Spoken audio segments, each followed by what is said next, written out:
So somebody just asked online why I chose to be an ophthalmologist. And the real reason is I was really nearsighted.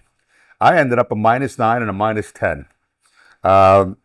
And back in the earlier days of LASIK, the other problem is that I had thinner than average corneas.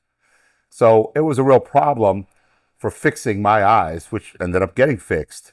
But part of the reason I got into ophthalmology was I went to a lot of ophthalmologists myself because I could get more and more nearsighted, wearing glasses from the 3rd grade on. Well, trying contacts and having the problems with contacts as a teenager. It was a part of my life, and that's how I got involved in it. And part of the reason I started doing more complex procedures was to fix myself, to learn how to fix myself. So yeah, I had some personal motivations for getting into this field and doing what I do.